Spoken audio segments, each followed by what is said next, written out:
All right. The name is Delman, doing the review for the new Freeway and Jake 1 stimulus package part 2. Just going to say off the top, the veterans, the old heads have came back in 2024 with a vengeance. They are dropping heavy this year. I said it on an old heads podcast that I felt like this year was going to be the year of the old heads, the year of the veterans. And that's held true so far. We've had Master Ace come back at the top of the year. We had Ghostface, the Dog Pound, Common and Pete Rock. Rakim just dropped not too long ago. You got LL and Q-Tip dropping an album together soon. And we got Freeway and Jake 1 doing another stimulus package joint. I think their first joint dropped in 2010. So I'm very surprised that they dropped another album, especially over 10 years later. So I don't know if the 50-year anniversary of hip-hop last year motivated these guys to get back outside, get in the studio and make new material, but I'm loving it. I'm an old head, so I think the vets are making the best music at this point. I don't even think that's me being biased because I'm an old head and they from my generation, my era, so to speak, but I think that's what it is. Freeway made his debut appearance when he was featured on the Jay-Z album, the Dynasty album. He was featured on the song 1900 Hustler. He shined on this, probably one of the notable features and debuts, whereas an artist gets featured on a song, gets a lot of buzz from that appearance on that song or that feature on a song, and goes on to have a long career himself. Like you had AZ on Life's a Bitch on the Nas Illmatic album, went on to have a long career in hip hop. You got Redman, who was on the third EPMD album, Business as Usual, on the song Hardcore, went on to be legendary himself. And you got Freeway, who went on to have a long career after that impressive showing on 1900 Hustler, Jay-Z joint. And I think that Jay-Z album dropped in 2000? But Freeway didn't make his solo debut album until like 2003 with Philadelphia Freeway. And I thought the album itself was a little disappointing. I thought it would be better. But it does have the classic song, What We Do, featuring Jay-Z and Beanie Sigel. That's a classic song, undeniable. And he has some other good joints on there like Flip Side with Petey Crack, joint Just Blaze produced. And then he had my favorite, which was produced by Bink, one of my favorites on the album. I love this song. Got to put it on repeat every time I play it. All My Life featuring Nate Dogg. So it had some bangers on there, but I thought overall the album was disappointing. I thought his second album that dropped in 2007, Free at Last, was better, but it didn't really get the marketing and promotion and push that it deserved, because I think it was kind of like at that Rockefeller split with Dame Dash and Jay-Z, where you had some artists going with Jay-Z, some artists going with Dame Dash. So I thought it didn't get the push that it deserved. He had a song on there called Rockefeller Billionaires, which featured Jay-Z, which I thought they should have did a video for and had Jay-Z in the joint, but that never happened. He had some joints on there. He had a joint with Scarface that was cranking. I thought it was a better album than his first joint, but it still wasn't nowhere near a classic or anything like that. And Freeway has dropped like 4 albums in between Free at Last and the joint I'm about to talk about, Stimulus Package 2. When I say 4 solo joints. And I have 2 of them. I got the Philadelphia Freeway 2 and I got Diamond in the Rough. And they were just mid, nothing to speak about. Didn't hear the other 2. And Jake 1 is one of my favorite producers. You probably don't know him by name, but he's probably produced some joints that you love. Like he's produced the joint for De La Soul, which is one of my favorite De La Soul songs, called Rock Cocaine Flow, featuring MF Doom. When they perform that on stage, that shit is crazy. But anyway, He produced that joint. That joint is crazy. Always gotta put it on repeat when I play that song.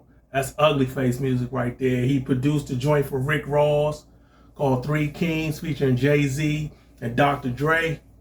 He did that joint. He produced My Life with J. Cole on his off-season album.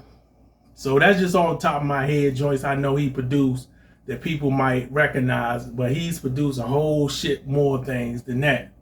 He's even had his own like compilation album where he have a whole bunch of artists and he produced all the tracks. He's done that, I think, called Van Music. That joint was tight. Had some bangers on there. So Stimulus Package 2 is much better than Stimulus Package 1.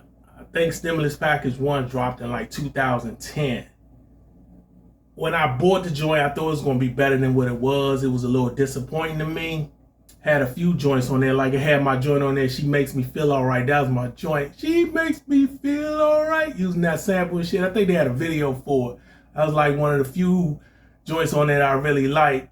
I mean, overall, it was solid. I just thought it was going to be better. But this one did not disappoint. The production on here is crazy.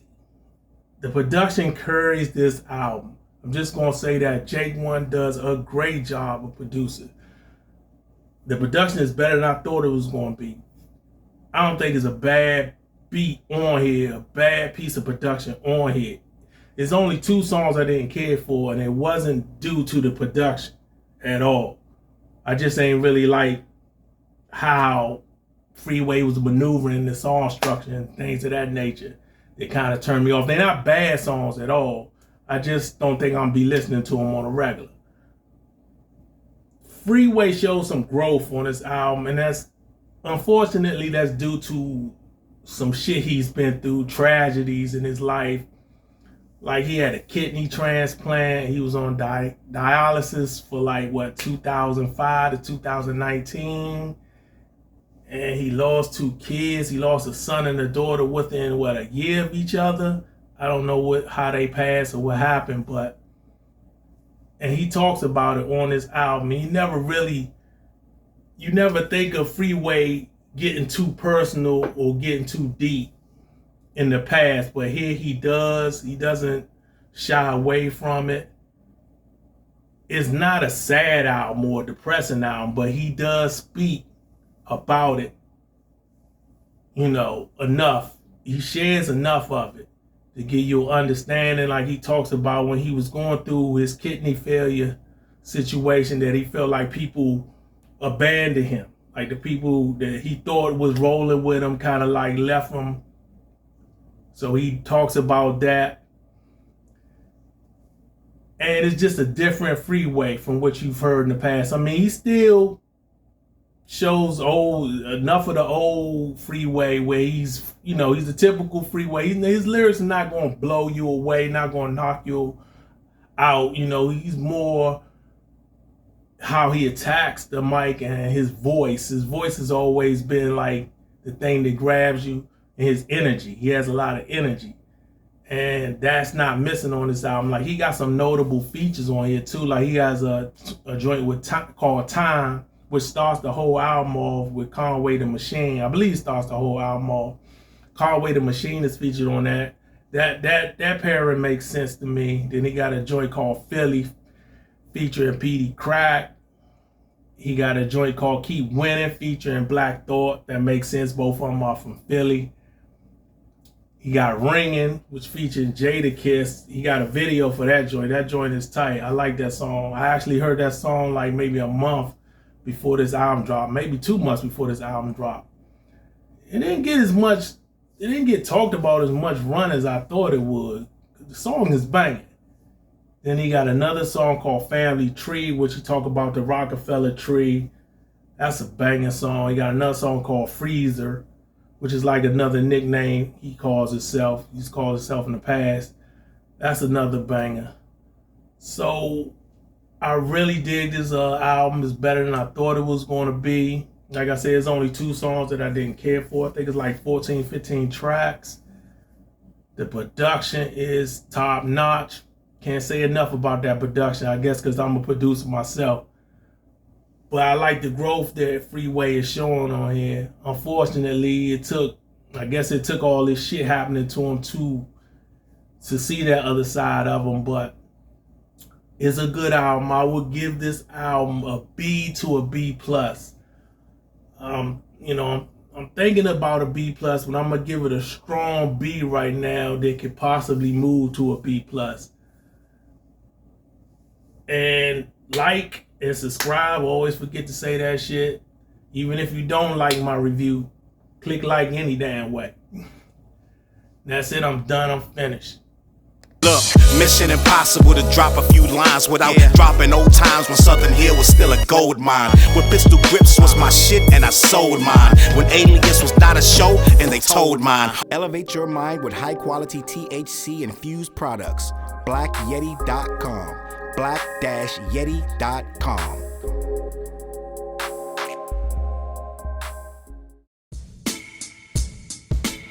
CLB.